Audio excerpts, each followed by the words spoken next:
सभी बंधुओं से निवेदन है कि आप लोग जो इतनी दूर से चलकर के अमरावती आए हैं,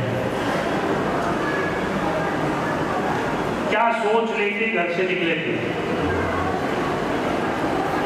ये मनोगत माताओं का, बहनों का, भाइयों का, बुजुर्गों का जानने के लिए हम लोग ये चर्चा सत्र रखा।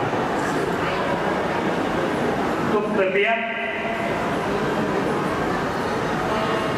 हमें इस अधिवेशन की सफलता तभी होगी कि आप मन में क्या सोच के घर से आए थे वो बात समाज के सामने रखें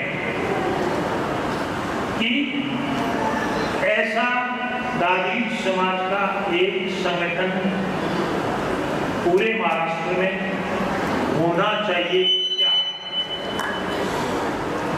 होना चाहिए? तो हमें क्या क्या करना है, किस ढंग से हम उस संगठन को तैयार करें और किस ढंग से उस संगठन को चलाएं और क्या क्या चीजें उसमें सम्मिलित करें जिससे हमारे समाज को उसका लाभ मिले। आज 150 साल पहले अपना समाज राजस्थान से चल करके इधर महाराष्ट्र, आंध्रा, मध्य प्रदेश इन जगह में आकर के अपनी रोजी रोटी के लिए काम करने लगा और हम लोग यहाँ पर जो बसे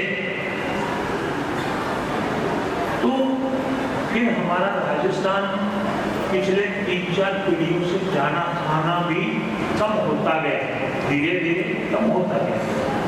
हम इधर में ही अपने रोजगार के लिए लगे रहे।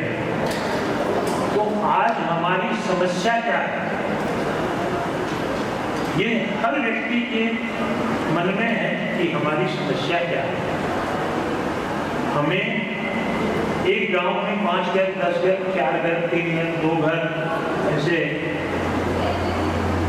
महाराष्ट्र में है, वैसे ही आंध्रा में है, वैसे ही मध्य प्रदेश में है।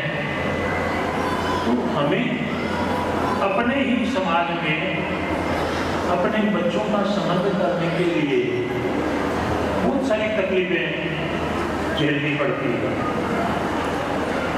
क्योंकि हम लोग जहाँ रह रहे हैं वहाँ 5 घर या 10 घर हैं। नजदीक में तो 50, 60, 100 किलोमीटर के एरिया में जो भी जिनको जानते हैं वहाँ भी 5-10 घर हैं। तो ये एक सबसे बड़ी मोटी समस्या है। तो ये सोच भी मेरी समझ में सबने ये दिल में लेकर के चले हैं कि ये जो तकलीफ है हम एक संगठन बना करके और संगठित होकर के समय समय पर परिचय सम्मेलन भी करें, समय समय पर हम मिलें और इससे अपने विचारों से अवगत हों और अपने बच्चों को संबंध के लिए भी अपने सुविधा हो। अब रही बात की भी ऐसी तकलीफें जो है ये संगठन की आवश्यकता क्यों है, उसका मैं 1 मिनट में उदाहरण देता हूँ। हम लोग एमएलए में 25 साल से समाज का काम कर रहे हैं। हम अपने आप को पूरे का मेंटर समझ रहे, असहाय महसूस कर रहे कि हमको राज्य लेवल पे कोई जुड़ा नहीं मिल रही कि जो हमें ऊपर लेके जाए। तो ऊपर लेके जाए, हम लोगों को ऊपर लेके मैं हुआ कोई भी जिला होगा, उसका ऊपर लेके जाने के लिए एक राज्य स्तरीय संगठन की जड़ है, जिससे वो हमारी प्रतिभा को आगे लेके जाए और हमारी प्रतिभा को लाएगा। तो समाज में जितने प्रश्न उपस्थित किए उसका निराकरण वो संगठन जरूर करेगा। इसलिए मैं राजेश जी की बात का अनुमोदन करता हूँ और संगठन जरूरी है, जिससे हम जैसे छोटे जिलों से निकले लोगों को आगे काम करने का चांस है।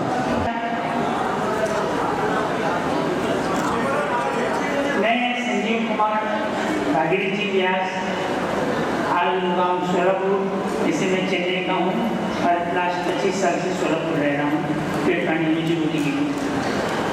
आज आप लोगों को संगठन की आवश्यकता क्यों है, इस विषय में जो चर्चा चल रही है, आज सबसे बड़ी संगठन की चर्चा ये जरूर ये है कि युवा मंच अपन बनाए हैं, युवा का मंच जो बनाए हैं, तो उसमें लिमिटेड बच्चे हैं, 20 से 21 हैं, पर सभी समाज के युवा और युवक पूछते हैं कि समाज ने हमारे लिए क्या किया है। क्या आपके पास किसी पर जवाब है कि समाज ने उनके लिए क्या किया? आज जो मिडिल क्लास से नीचे हैं, जो गरीब नहीं बोलना चाहिए, मैं बोल रहा हूँ कि वो बच्चे, वो लड़कियाँ आगे पढ़ना चाहती है, समाज उनके लिए कुछ करना चाहिए, समाज को आगे आना चाहिए। और दूसरा, विवाह की समस्या बहुत बड़ी है। ये विवाह की समस्या अपन बार बार विवाह परिचय समय में ले रहे हैं, वो ले रहे हैं, उसमें लड़कियाँ कोई आती नहीं है, उसको कैसे ज़्यादा से ज़्यादा इकट्ठा हो, कैसे ज़्यादा से ज़्यादा सम्मिलित हो, उसके विषय में अपने को विचार करना चाहिए।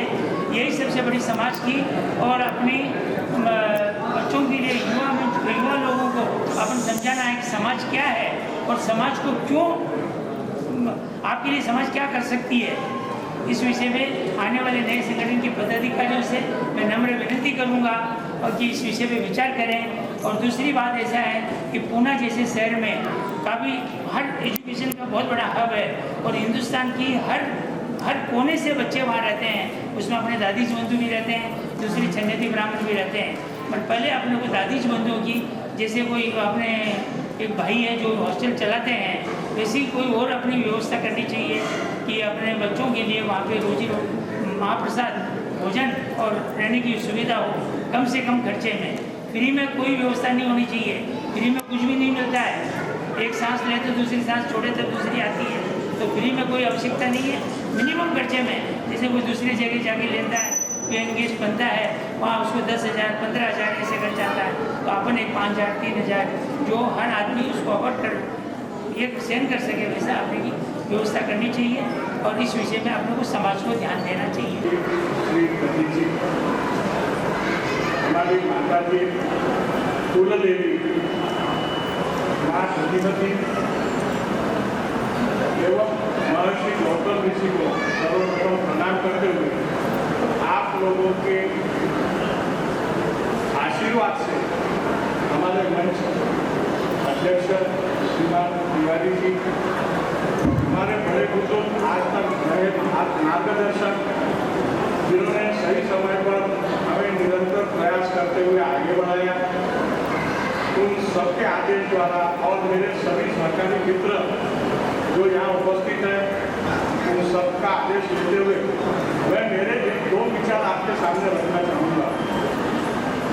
हो सकता है वो मेरा सुझाव भी रहे, उसे आप सिर्फ मेरा व्यक्तिगत सुझाव यदि अमान्य हो तो कृपया मुझे माफ भी किया।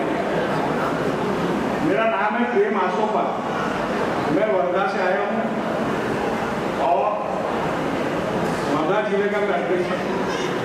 अभी फिलहाल एक मेरा सुझाव ऐसा है कि जो महाराष्ट्र गांधी संगठन अभी पिछले विगत 1 वर्षों से जो अलग अलग ग्रुप लेके हमारे सामने आया, जैसे पिछले कुछ माह के पूर्व जलगांव, मुंबई, हमारा सोलापुर, चालीसगांव, यहाँ के कुछ पदाधिकारी निकले, उन्होंने पूरे महाराष्ट्र में भ्रमण किया। हर घर जा जाके उन्होंने संगठन की एक यादी कैसी तैयार हो जिसे कंप्यूटराइज करके हर किसी के योग्य और काम आए, ऐसा उन्होंने प्रयास किया। इसके बाद वहाँ पर वो अपने ही संगठन को मान्यता दिलवाने के हिसाब से उसका रजिस्ट्रेशन कैसा हो, इस मार्ग पर उन्होंने आगे की अपनी कार्रवाई शुरू की। हमारे भाई नरेंद्र जी करेशिया, जिन्होंने कई अखिल भारतीय हर जगह काम किया है दलित समाज का, उन्हें भी हम जानते हैं। अमरावती में इसके पूर्व भी अच्छे बड़े बड़े सम्मेलन हुए।